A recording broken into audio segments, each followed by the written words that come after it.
እኔ የ21 ዓመት ወጣት ስሆን ጓደኛዬ ከጥቂት ወራት በፊት በመኪና አደጋ ሕይወቱ አለፈ። አላህ ይርሐመው። መልካም ስነ ምግባር ነበረው።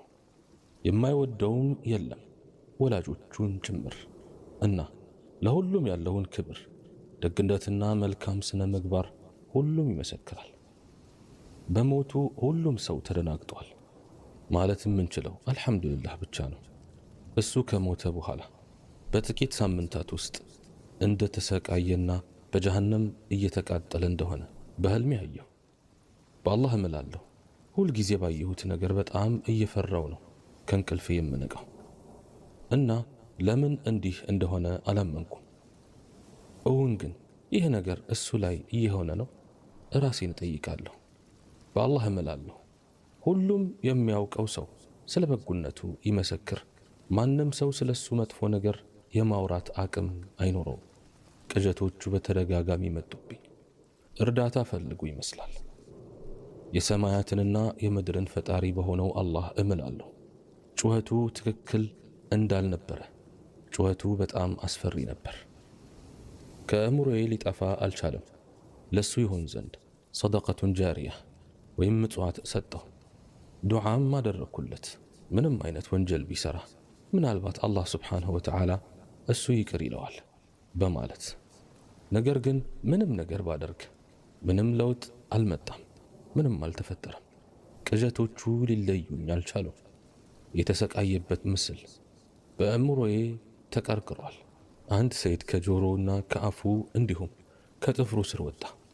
ሰይድ የሚባለው ፈሳሽ ነገር ሲሆን ከደም ጋር የተቀላቀለ ነገር ነው። እሱ ነገር ከእምሮዬ ሊጠፋ አልቻለም። እተኛትን ጠላሁ። እሱን ሲሰቃይ ላለማየት እንቅልፌን አልተኛም ነበር። ዱዓና ሰደቃ በስተቀር ምንም ነገር ማድረግ አልቻልኩም። ወደ ሸይኼ መሄድ ፈልጌ ነበር። እነዚህ ሁሉ ምን እንደሆኑ ንገረኝ፣ ህልሞች ያብራራሉ ብዬ ለመጠየቅ ግን ሁሉም ከሸይጣን ብቻ እንደሆነና እሱ እንዳልሆነ ተስፋ አድርጌ በመቃብር ውስጥ እየተሰቃየ አይደለም በማለት ሼኼ ጋር መሄዱን ተውኩት።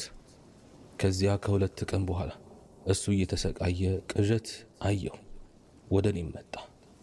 ሁለት ግዙፍ ፍጥሮች አጥም ወዳለበትና ሰዎች ወደሚቀጡበት ቦታ ይጎትቱታል። እዛም ያሰቃዩታል።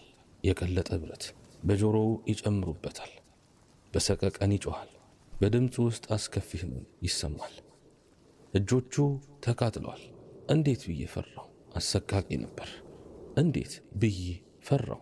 አሰቃቂ ነበር። በመጨረሻም በህልም አናገርኩት። ስሙን ጠርቼ ለምን እንዲህ ያደርገዋል? ወላጆችህን ስታከብርና ሰላትህን ስትጠብቅ ለምን እንዲህ ያደርገዋል? ምን አይነት ኃጢአት ብትሰራ ነው? አነጋገረኝና እንዲህ አለኝ። ሙዚቃ፣ ያ ሙዚቃ። ከሞትኩ በኋላ መቃብር ውስጥ ከገባው በኋላ ቀብሬ ውስጥ እየተሰቃየሁ ያለሁት ዘውታሪ በሆነ ወንጀል ነው። ሁሌ እንደተሰቃየሁ አንድም ቀን እረፍት አላየሁም። ይህ ሁላ በሙዚቃ የተነሳ ነው አለኝ። ይህም ብቻ ነው የማስታውሰው። ከዚያም እንደገና ጎተቱት። የሱ እይታ ልቤን ሰበረው። የስቃይ ጩኸት ነበር የሚጮኸው። በየምሽቱ ባንኜ እንድነቃ ያደርገኝ ነበር። ኃጢአቱ ሙዚቃ መሆኑን አወቅኩ። ነገር ግን ዘውታሪ የሆነ ወንጀል ሲል አልገባኝም። ምን ማለቱ ነው? ለቀናት ስለሱ እያሰብኩ ራሴን አጨናነቅኩት። ከዚያም አልሐምዱሊላህ አንድ የኢንስታግራም አካውንት እንደነበረው አስታወስኩ። በዛ ላይም ዘፈኖች፣ ሙዚቃ ይለቅ ነበር። ምን ያህል ተከታይና ላይክ እንዳለው ሳይ ልብ የተሰበረ። ማንም ግን መሞቱን አውቅ ዘውታሪ የሆነ ወንጀል ሲለኝ ይህን ማለቱ ነው። ሰደቀቱል ጃሪያ ወይም ዘውታሪ የሆነ ሰደቃ እንዳለ ሁሉ ዘውታሪ የሆነ ወንጀል አለ። የሚለቃቸውን ዘፈኖች ሰው ባዳመጠው ልክ ነበር እሱ ወንጀል የሚያገኘው፣ በዛም የሚቀጣው። በጣም ያሳዝናል። ነገር ግን ስለ አካውንቱ ወይም ፓስወርዱና ኢሜሉ ምንም የማውቀው ነገር አልነበረም።